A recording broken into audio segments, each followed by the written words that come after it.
pretty easy process. As far as the 10th gen Intel processors go, you do have to go into the BIOS and enable undervolting. For more information on how to do that, you can go over to, I think, Jared Tech's video, or you can just Google it. It's really easily done. It's like the right Control, Alt, Shift, and then F2, I believe, while you're in the BIOS, and then that'll unlock the hidden menu, and you'll be able to enable overclocking and undervolting and all that. So I believe it's like the switch is like a XTU undervolt on or something like that. So once that's on, you'll load back into the system like normal, and then you're going to need 2 programs to undervolt the way that I've done it, or get your temperatures and settings and all that. I mean, you're going to have to really tweak and fine-tune this to what's important to you. I don't know if you saw the Ghost Recon video that I posted.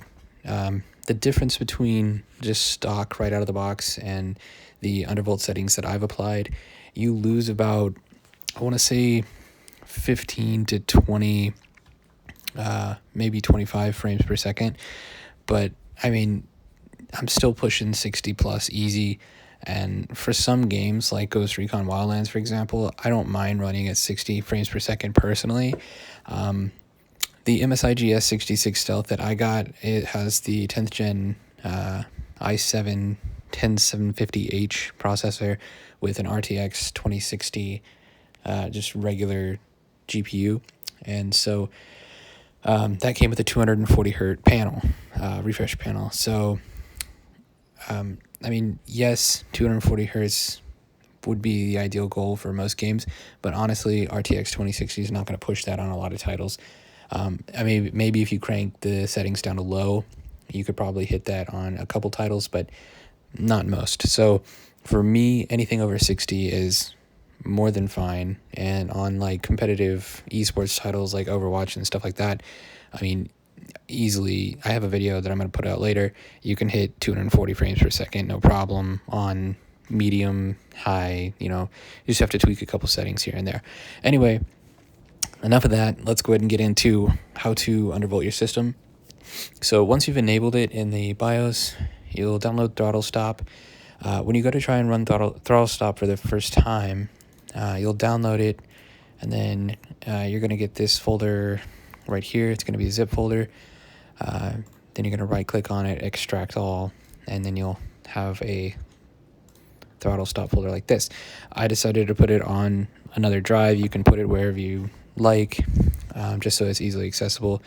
And then I just pin it to the taskbar down there, so it's easy access. And I'll also walk you through how to set it up so when your computer starts and you log on, it'll automatically turn on, so you won't have to screw around with that every single time.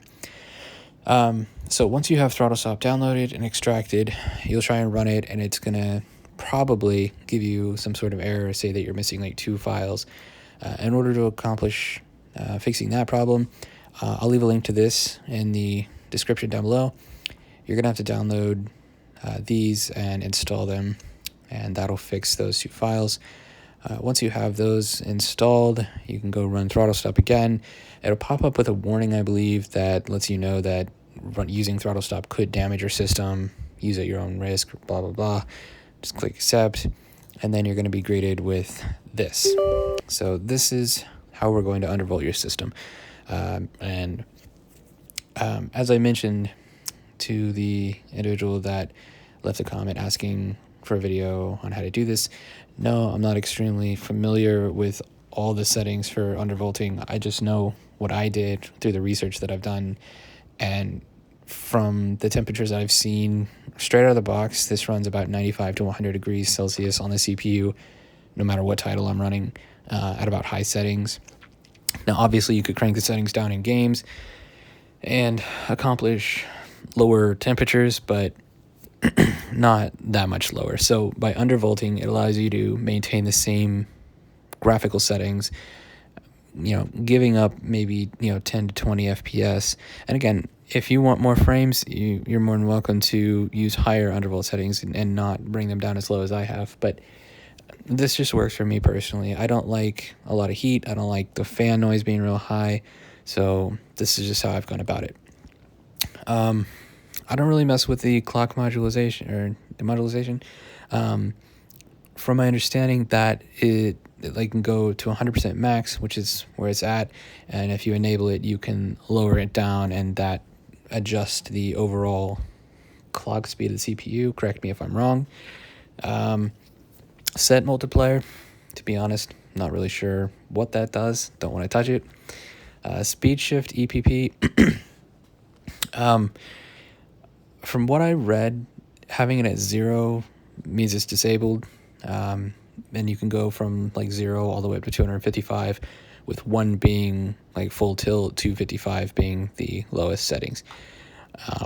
Again, this is just the research I saw somebody else did, so I went with 0. It seems to be working really well. Disable turbo, so that will disable turbo boost, which we'll get into in a little bit, but basically I like to keep turbo boost disabled. I haven't noticed a significant degradation in quality of performance. It's up to you. You can leave it active.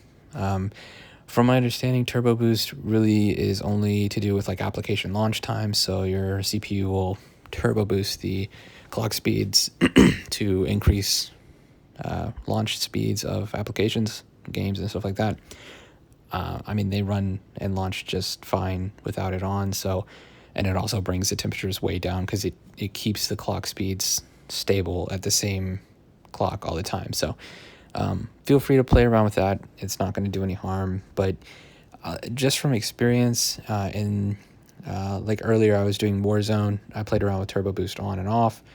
And in the settings in here, you can adjust how high the turbo goes. But I was seeing anywhere from like 5 to 10 degree difference when turbo boost was not disabled versus when it was.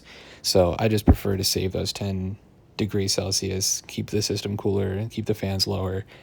And I mean, it's just a personal preference. All of this is going to be personal, and you're going to have to kind of tailor it to your own computer and your own specifications. So after all that, we're going to go into Fivr right here. And this is your main, we're going to undervolt. So for me, I just use one profile. A lot of the guides you'll read say to use 2 or 3 profiles, one for battery, one for a backup, and one for like performance when you're gaming. I just use the one, and I'll kind of explain why in a second. So the 2 main things here are going to be under Fivr control. So you got CPU core and CPU cache. So ideally, these are going to need to be the same. What you're going to do is you're going to start with CPU core, and then you're going to go right here where it says CPU core voltage. This will be unchecked, so make sure you check that box, unlock adjustable voltage and adaptive, and then you're going to adjust this offset voltage. It'll be 0 by default, and then you can adjust it any kind of range you want. You're going to have to do some research for your CPU. And even if you have the same CPU that I have, the i7-10750H, not every CPU is made identical. So you're going to have to kind of play around with this and kind of stress test the system and see what works. If you offset the voltage too low, then you're going to experience blue screen. Don't worry if you do. It's not going to cause any harm to the computer. But what's going to happen is the computer will restart, and you'll have to go back in here and kind of play with that again, and increase it just a little bit until you get a comfortable voltage. For me, I started about negative 110, and then I've kind of worked my way up or down, however you want to look at it. So I'm at negative 115.2 on both the CPU core and CPU cache for the offset voltage. And what that does is it just allows the CPU to draw less voltage. So with less power, less heat, less fan noise. And so you can just kind of keep working this up and up and up. I'm still playing around with it. I've only had the computer for about 24 hours now. So I'm still trying to get that lower and lower to get the temperatures even lower. But honestly, I'm pretty happy with where they are.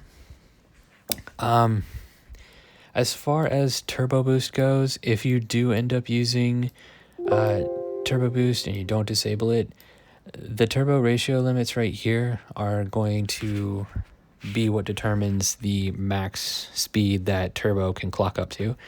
I saw in a lot of videos and research and like different threads and reviews and stuff that the first 2 cores are generally a little bit higher. I'm not really sure what the reasoning is behind that. If you know, feel free to leave a comment, let me know. But you can adjust these however you want. I believe like 34 right here would be like 3.4 gigahertz max core max clock speed. So you can see here performance. My CPU is base clocked at 2.6 gigahertz and it can turbo up to like 5, I believe, or something like that. So with turbo boost disabled, I'm going to sit at 2.6 or 2.59 gigahertz on all cores all the time. That's going to allow me to stabilize my temperatures, stabilize speeds and everything like that. And it's never going to shoot higher than that. So whatever your base is will be your base and be that all the time if you have turbo disabled. If you do have it enabled, then you have to kind of play around with these numbers and determine what you want your turbo to be set to. I mean, I can't really tell you what to do for your computer, but at least now you have some sort of idea what to do with that. When I do play around with turbo boost on, these numbers have been pretty good. I went all the way up to about 42, I believe, on the first 2 cores, and then 40 for the rest. And that seemed okay too. I was still in like the 80-degree range. It got maxed up to like 80 when the turbo boost kicked in. But that's pretty much everything that I can tell you in here. And then once you're ready to save that, go over here, click OK, save voltages immediately, assuming your system doesn't blue screen right away. If it does, you're gonna have to go in here and fix all that again. But if you do that, your system doesn't crash, then you got something somewhat stable, and then you'll have to go through the testing process. But click OK, save voltages immediately, apply, and then OK. So that, and you're going to make sure that it says turn off, because that means it'll be on. So you want this little thing to be red. If you turn it off, it'll be green. So more or less, that's how you undervolt your CPU. I'm sure there's a whole lot more that you could do with this. I was even trying to mess around with this TPL right here. I was doing some research and reading that the 10th gen CPU, I don't know if it's just for MSI or if it's all of them, they come out of the factory at like 65 and 135 or something, which apparently is much higher than previous generation CPUs, which means that they'll be able to run at their max frequencies like 5 or 5.3 or whatever, and that causes a lot of heat, and that's why they run so hot straight out of the box. So I don't know if this has accomplished anything since I don't use turbo boost much, but I lowered this one to 80 and this one to 45. Haven't really seen a change. Maybe I'm not doing something correctly. Maybe somebody can enlighten me down in the comments below. I'd really appreciate it. I'm just trying to pass on the knowledge that I have for what I've done and what's worked for me. Real quick, now that we've gotten through throttle stop, let's go ahead and take a look at MSI Afterburner real quick. You can just Google MSI Afterburner and download this program. Once you first get it, you're going to go to settings, and then you're going to go all the way over here to user interface, and you're going to want to change this. It'll be some other skin by default, but change this to, I use default MSI Afterburner V3 skin big edition. You can pick 2. I don't think there's a difference really. And then if it's too small, you can kind of adjust this slider to make it, as big as you need it to be. So after you do that, you can save multiple profiles up to 5 here. In my Ghost Recon video, I locked my GPU frequency to 1320, which I believe, you can correct me if I'm wrong, is either near the bottom or is the bottom like base frequency of the RTX 2060. But I just actually edited this again, and I made a second profile with a frequency at 1400 megahertz, and I'm trying to slowly walk that up a little higher and higher to see what that does for the temperatures. Because I'd like to, as long as the GPU for me stays under 70 or even 75, I'm pretty content with that. This computer actually cools the GPU fantastic. And it really doesn't get too warm as it is, even full tilt without any of the MSI Afterburner settings.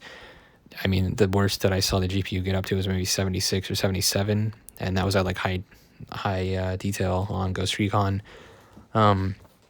But once you have MSI Afterburner open, you just hover over here, and then you're going to hit Control F. That's going to bring up this voltage and frequency curve editor. Now, this part is very tedious. So have some patience. They get pretty frustrating. This line right here, you're going to have all these little dots. I'll show you real quick. If we reset this back, this is how it's going to look for you when you first open it. Control F, you'll have this curve. So it starts out at 1300 megahertz, and when it gets all the way up, it goes up to a little under 2000, so like 1980 or something like that. Each one of these little dots, you're going to want to have to move by hand. So you're going to have to click on it very precisely, move it down, and then while you're still clicked on it, you can adjust it with the arrow keys to get where you need to get. Like I said, for me, with the RTX 2060, I set a 1320 megahertz profile and a 1400 megahertz profile so far. You're welcome to try either one. If you have a higher end RTX card, 2070, 2080, just Google the specs for that and see what the base frequency is. And that's as low as you're going to want to lower those to. But what bringing all these dots down in a row does is it keeps that frequency consistent all the time. So you're going to have a very consistent temperature on the GPU, which is going to allow you to maintain temperatures all the time. You're not going to have any fluctuations, and the fan noise is going to stay consistent. Which this also helps the CPU temperatures as well, because the heat pipes are shared between the CPU and GPU. That heat dissipates, so the less heat that you have on each, the better off both processor and GPU are. So hopefully this was helpful. I know this has been kind of a long video. If you do have any other questions, please feel free to ask. Like I said, I'm not the most knowledgeable about any of this. I've been doing a lot of research. I was really excited to get this computer, and I had been reading for weeks all about it and all the people that have already gotten it and the reviews. And out of the box, there's no doubt about it, this thing runs hot and it runs loud. And if you're not wanting to put the time in to try and bring those temperatures down and really fine tune this system, you'd probably be better off getting something different, as sucky as that is to hear. But honestly, you can get this up and running in 30 minutes and get these settings set and undervolted, and you won't have the loud fan noise. You'll have great temperatures, and your games are going to run flawlessly. And like I said, you can adjust these. You can go higher. You don't have to go as low as I have. You can go lower if your system can handle it. It sucks to pay, like this system costs $1,700 and some change. And I know a lot of people are saying like, oh, it sucks you have to gimp a $1,700 computer to make it run right. I mean, yes, but you do have all that power all the time. If you wanted to turn off the undervolt and you wanted to run full tilt, you're going to have really loud fan noise, but the processor in here and the GPUs that this come with are fantastic. They're really powerful, and you'll always have that power if you want to use it. But when you don't want to use it and you want to keep those thermals in check and you want to play in a more quiet environment, maybe you're in a classroom, you're in a coffee shop, you're wherever, then you can do that too. So it's really versatile. I wouldn't look at it as you're buying a $1,700 system to make it like generations older by gimping the specs down. You're just kind of making it work for your situation, your scenario, and you can always use the full power of the system at any time. You're not just getting rid of that permanently. So anyway, I've got more videos coming. I work a lot. I work late, so it's really hard to record the videos, the before and after. And as you can see by my Ghost Recon video, I'm not great at editing either. I was actually up until 2 a.m. in the morning getting that accomplished. And so I'll keep working on that, working on the editing skills. I'm going to get more games out, like I got Overwatch, Destiny 2, Monster Hunter World, Diablo 3, Warzone. I got just a lot of games that I really want to get like stock temperatures out and the way that it runs straight out of the box versus the Undervolt settings that I've personally applied. So if you're interested in seeing those, please feel free to subscribe. And if you have any games that you want to suggest, or if you have any other questions as far as what I've accomplished or what I've done with the computer so far, please feel free to leave a comment down below, and I'll make sure that I answer them as fast as I can. I do check my YouTube comments throughout the day.